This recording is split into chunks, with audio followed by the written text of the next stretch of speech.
స్వాగతం. కుప్పం మున్సిపాలిటీ పరిధిలోని లక్ష్మీపురంలో వెలసిన శ్రీ వరదరాజుల స్వామి ఆలయంలో టీడీపీ కుప్పం నియోజకవర్గం సమన్వయ committee chairman MLC doctor Kancharla Srikanth ప్రత్యేక పూజలు నిర్వహించి ఇంటింటికి వెళ్లి పింఛన్ లబ్ధిదారులకు పింఛన్ అందజేశారు. అనంతరం మీడియా మిత్రులతోటి మాట్లాడుతూ పేదల పక్షపాతి రాష్ట్ర ముఖ్యమంత్రి నారా చంద్రబాబు నాయుడు అన్నారు. రాష్ట్ర ముఖ్యమంత్రి నారా చంద్రబాబు నాయుడు ఎన్నికల మేనిఫెస్టోలో చెప్పిన విధంగా గెలిచిన తొలి నెలలోనే పింఛన్ ని 1000 రూపాయలు కలిపి 4000తో పాటు ఏప్రిల్, మే, జూన్ 3 మాసాలకు 3000 రూపాయలు కలిపి జూలై 1వ తారీఖున ఉదయం 6 గంటల నుంచి అవ్వాతాతలకు 7000 అందించిన ఘనత దేశంలోనే నారా చంద్రబాబు నాయుడుకు మాత్రమే దక్కుతుందన్నారు. వికలాంగులకు 9000 అందించామన్నారు.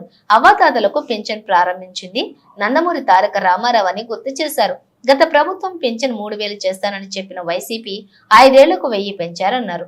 ఎన్డీఏ ప్రభుత్వం అధికారంలోకి రాగానే మొదటి సంతకంతోనే 1000 రూపాయలు పెంచిన ఘనత రాష్ట్ర ముఖ్యమంత్రి నారా చంద్రబాబు నాయుడుకే దక్కిందన్నారు. ఎన్నికల కోడ్ ఉన్న సమయంలోనే పింఛన్దారులకు ఇళ్ల వద్దే పింఛన్ ఇచ్చే అవకాశం ఉన్నా ఇవ్వకుండా 34 మంది మృతికి జగన్మోహన్ రెడ్డి కారణమయ్యారన్నారు. మనకి 7000 రూపాయలు మీకు ముఖ్యమంత్రి అయిన తర్వాత డబ్బులు ఇస్తున్నాడు. నిండు మనసుతో ఆయన ఆశీర్వదించి 100 ఏళ్ళు ఇట్లాగే మనందరికీ సేవ చేయడానికి ఆయన ఉండాలని కోరుకోండి. సరేనా?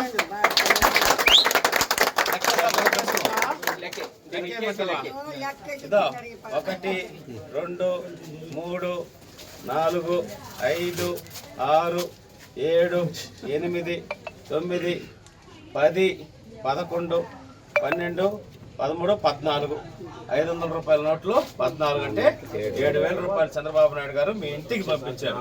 వచ్చే నెల నుంచి ఇంటి దగ్గరికే 4000 రూపాయలు మీకు తెచ్చిస్తారు. సరేనా? రైట్.